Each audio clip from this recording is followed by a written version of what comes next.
Hello and welcome to the International Daily Roundup by People's Dispatch, where we bring you some of the major news developments from across the world. Our headlines today are: government across the world grapple with the spread of novel coronavirus as more cases are reported outside of China. The Syrian offensive kills 33 invading Turkish soldiers in Idlib. Breaking from political custom, Democratic presidential candidates skip IPAC policy conference. Venezuelans commemorate 31st anniversary of the Caracazo, the nation's historic uprising against neoliberalism. And the United States Congress passes the historic anti-lynching bill and names it after Emmett Till. As the number of new reported cases of novel coronavirus outside China has outstripped the number within China for the first time since the outbreak in December, governments around the world are taking desperate measures to contain it. We spoke to NewsClick's Prabir Purkayastha about the issue. Let's take a look at what he had to say. Well, the danger of pandemic is far closer today than earlier. China had managed to contain it largely within the Hubei province. Wuhan is a part of the Hubei province. And other provinces in China had shown much less number of cases. And they had also brought it down quite rapidly in rest of China to levels which were 15, 20, even sometimes as low as 10 in the last 2 weeks that we have been seeing. Even Hubei province numbers have come down from what used to be 2,500, 3,000 to roughly about 400. So there have been huge changes. New infections a day. New infections a day. And the number of recovered patients have been, of course, quite large. So this was a change China did manage to do, seemed to have been able to contain it. But now when you see the way it has spread in South Korea, Italy and Iran, 3 countries where we see lots of instances. This is apart from the Diamond Princess, which was one of the most botched cases, which Japan, the United States, and others seem to have done by deciding that they would have the quarantine within the ship. And out of 3,700 people, more than 700 have already reported to be sick. Of course, now it has been that process has been abandoned, people have been shipped to their countries, locally quarantined, all of that. But it's interesting, if you take the numbers now, even now, Diamond Princess is the 3rd largest country, if you will, of infections. The first being China, second is now South Korea. Of course, the way it's going, Iran and Italy will probably overtake it pretty quickly. Now, we have, as of yesterday, the figures that we are seeing, the number of newly infected cases has risen very rapidly in South Korea. We now have more cases in South Korea with a much smaller population than the whole of China. So if China is about 400 odd cases, we are seeing more than 550 cases in South Korea alone. So that is one issue. But also the rate of rise has been very rapid. So it does seem that it has got into the communities, and it's not just one focal point of infection. The one cult, Christian cult, which was thought to be the one where it started from, it's now got into a much larger set of people.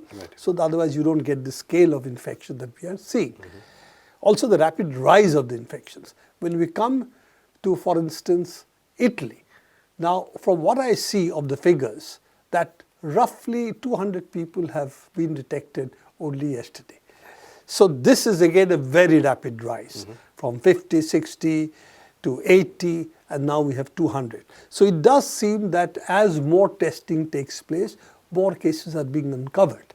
We do not know, is it the consequence of much better testing a larger number of people, or it is something else that is really now spreading rapidly also. Probably a combination of both. In Italy, it's the northern provinces of Italy which have been affected, and Lombardy, Veneto, these are the provinces, but also neighboring provinces. And it does seem that Milan, as a city, is really affected. It's also under almost a semi-lockdown, while certain other northern towns have been put under complete lockdown. It does seem now Italy is looking seriously at stopping schools, colleges, cinemas, all of these things. To what extent they'll do it, how far they will do it are all questions.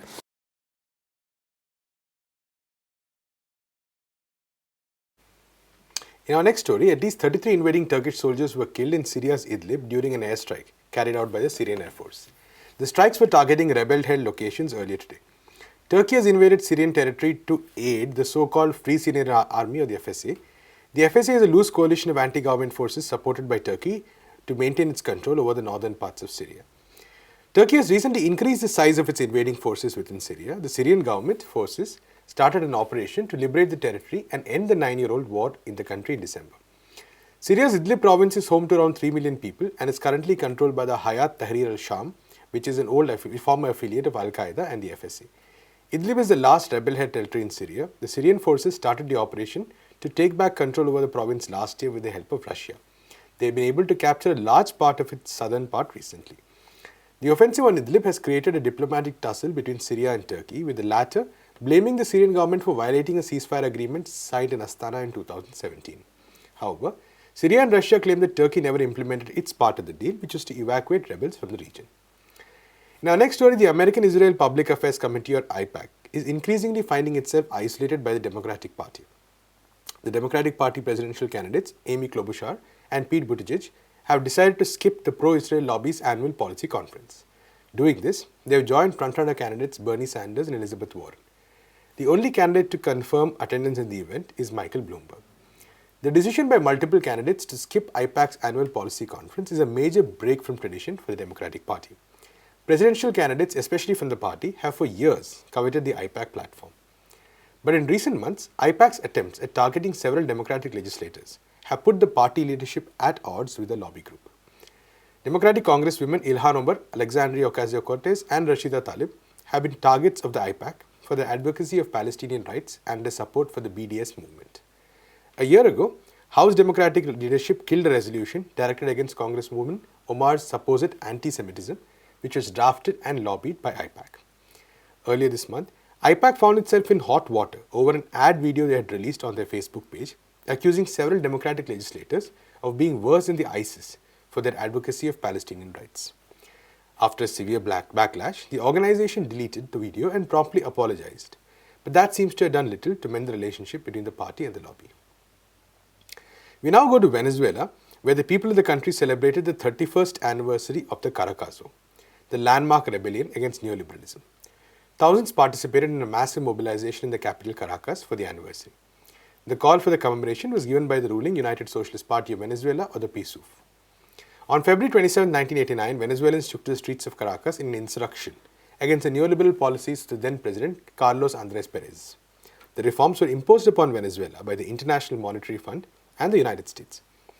Venezuelan President Nicolás Maduro recalled the legacy of the popular uprising in his tweet.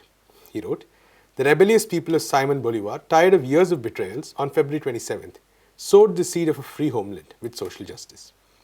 He was referring to the popular movement that came as a direct result of this uprising that was led by Hugo Chavez, who was then a commander in the Venezuelan army. The popular struggle eventually restored democracy in Venezuela in 1992. As the commemoration was underway in Venezuela, the International Day of Solidarity with Venezuela and Against Neoliberalism was also organized across the globe. Several international social and political movements held peaceful gatherings in solidarity with the Bolivarian Revolution. The movement also condemned the political and economic war that the US is waging on the people of Venezuela. And in our final story, the US House of Representatives has passed a bill that could make lynching a federal crime in the country. This is the first time since 1900 that legislation of this sort is set to be passed by the US Congress. The Emmett Till Anti-Lynching Act is named after the 14-year-old black boy who was lynched in 1955 by a mob of white men for allegedly whistling at a white woman. To talk more about this, we have with us Anish. Anish, so could you talk a bit about the context in which this bill has been introduced in the US Congress? We are seeing, of course, a revival of right-wing and white racist movements and violence in the US, but that has not really been a huge matter of concern for the political spectrum. Yeah, well, I wouldn't say the entire, but of course, there have been certain congresspersons who have actually talked about the increasing hate crimes in the country, not just against the African American community, but also against every racial minority that they have right now, so including the Jews. And this time, we also see a rise in a certain kind of right wing in the United States, which is harking back to the white supremacist narrative. And they're growing. They may still not be in the mainstream or accepted in the mainstream, but they're still very much a growing Right. movement. Right. So a bill like this, which got almost unanimous support in both the houses of the Congress, it does give us at some level a strong message to what kind of hate crimes, that hate crimes will not be accepted in any way. And it's quite interesting because the bill was introduced by a Black Panther veteran, Bobby Rush. We know he was also a war veteran, but he was also somebody who objected to, getting recruited for the Vietnam War. He opened the Illinois chapter for the Black Panthers movement. He was the defense minister. So he's a veteran in civil rights movement, and for somebody like him to not only introduce the bill but also to successfully pass it, it's quite heartening to see. And it was probably his idea that the bill be named after Emmett Till, the victim, the 65 that happened of a lynching that happened 65 years ago. So in that sense, it gives definitely a strong message. We can also talk about the legal implication of it, because now it makes, so we have to understand how the bill describes lynching, which is any kind of conspiracy to commit a hate crime. So while hate crimes have been illegal, have been a federal crime for years now, lynching as such, or any kind of conspiracy or any kind of intent to do or commit a hate crime, is not so much criminalized, Right. mostly because for various reasons. And this is something that there have been political figures, Congress persons who have actually tried since the 1900s, since before the civil rights era, during the Jim Crow laws. They wanted to criminalize these kind of violent acts that were directed against racial minorities. So this was the first time, and it says a lot about the kind of situation that it prevailed in the United States. One part of the reason why it wasn't passed was because it would give federal prosecutors and federal investigative agencies more power in dealing with these kind of crimes, the way hate crimes are dealt with. That means FBI can take a direct takeover investigation on these matters, on such cases. For a very long time, almost I think every state in the United States have criminalized lynching, but not in the way that this is. This is because here a very the conspiracy making itself, Right. it's just the So intent. Intent So itself is it's especially important considering that now a lot of far-right groups, the kind of growth that's actually happening in many parts. It's almost a neo-Nazi revival, so to speak. And some of the symbols that we're talking about. Again, also a strand of tradition which goes back to glorifying Exactly. the Civil War and its, the racist culture around the Civil War. Yeah. And so the kind of groups that are kind of multiplying around that. Yeah. This is an interesting moment considering that. Exactly, and it also because some of their activities, or in many ways, many call as an outcome, a direct outcome of such the growth of such movements, the growth of the far right in the United States has been attacks on places of worship, Right. places of cultural and historical significance for racial minorities. Last year, the year before that, in 2018, we reported about the rise in vandalism and torching down of historically black churches in the United States, and something that has only increased and Right.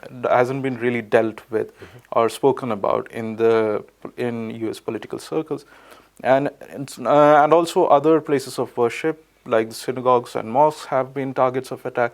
So this is going back to pretty much, as you said very rightly, pretty much the segregation era politics, or segregation era politics where mobs multiply and act against marginalized groups.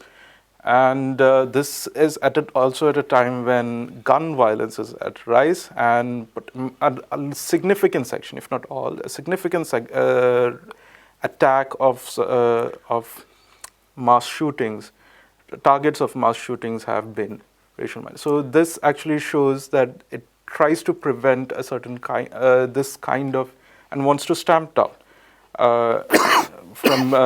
stamp down any attempt at bringing back or going back to that period where this was almost commonplace. We're talking about a period of 40-50 years where nearly 4,000 lynchings have happened, and almost half of them ended up in deaths.